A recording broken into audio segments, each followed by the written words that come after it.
শুভ নববর্ষ ইলিশের বাড়ি রান্নাঘর থেকে। আজকে এই নববর্ষের দিন ইলিশের বাড়িতে ইলিশ মাছ রান্না করা হবে। না, এটা কি কোনোভাবে মানা যায়? কোনোভাবেই মানা যায় না। তাই তো নিয়ে আসলাম বড় বড় সাইজের 2টা ইলিশ মাছ। এই তো দেখেন কত সুন্দর করে কাটাকুটি করে নিচ্ছি। এদিক খান দিয়ে আমি আবার আলুর ভর্তা বানাবো, সাথে একটু ডিম ভাজবো পান্তা ভাতের সাথে। তাই তো আলু গুলা কেটে সিদ্ধ বসিয়ে দিয়েছি এখান দিয়ে। আর ওই তো দেখেন কত কষ্টে জাল জ্বালাইতে হইতাছে, এই যে কি একটা অবস্থা। আর আমি এত বড় একটা কোয়েল পাখির ডিম ভাজতেছি, দেখছেন? মানে পুরো কড়াইটা একদম ভরে গেছে কোয়েল পাখির ডিমটা।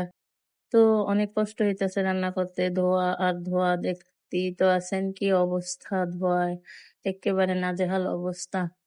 তারপর মাঝে মাঝে এত মানে খুব জোরালো ভাবে আগুন জ্বলে, মানে ভয় লেগে যায়, মনে হয় যেন তেলের মধ্যে আগুন জ্বলে ওঠে, এরকম একটা অবস্থা হয়। তারপরও অনেক কষ্টে রান্নাটা শেষ করছি। যা হোক, এই তো ডিম ভাজা হয়ে গেছে। এখন এইখান দিয়ে আমি মাছটা ভাজবো, তার জন্য তেল বসিয়ে দিলাম আর একটু। এই তো মাছটা দিয়ে দিচ্ছি। বড় সাইজের 2টা ইলিশ মাছ নিয়ে আসলাম আজকে নতুন বছরের উপলক্ষে। যা হোক, এইখান দিয়ে আলু ভর্তা হবে, বড় সাইজের একটা আলু ভর্তা করবো, বুঝছেন? খুব মজা হবে রান্নাটা, দেখেন। এই তো কত সুন্দর, মানে একদম মাছগুলা ভাজা ভাজা হয়ে যাচ্ছে এখন। মাছ, এই তো দেখেন মাছগুলো প্রায় ভাজা শেষ পর্যায়ে, মচমচা হয়ে গেছে, একদম লাল লাল করে মাছগুলো ভেজে নিলাম। তারপর দেখেন আমি তো রান্নাটা অনেক কষ্টে শেষ করতেছি, সাথে আবার 2টা পোড়া মরিচ তেলে ভেজে নিলাম। একটা আলুর ভর্তাতে দেবো আর একটা এইভাবে খাবো। এই যে এখন আমি পেঁয়াজ গুলো ভেজে নিচ্ছি আলু ভর্তার জন্য। পেঁয়াজটা ভাজা কমপ্লিট হয়ে গেলে আলুটাও নামিয়ে ফেলবো।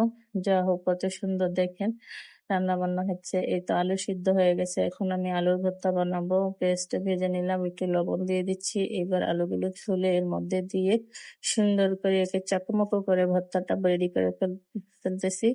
দেখেন অনেক সুন্দর হয়েছে, কিন্তু রান্না বান্না অনেক মজা হয়েছে। তারপরে একটু, এই তো আমি সাথে আবার একটু পেঁয়াজ কেটে রাখলাম। আর এই তো আমার পান্তা ভাত।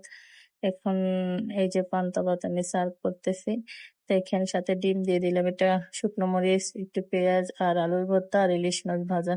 দেখেন তো আমার নববর্ষের এই আয়োজনটা কেমন হলো। নিশ্চয়ই অনেক ভালো লাগছে আপনাদের কাছে।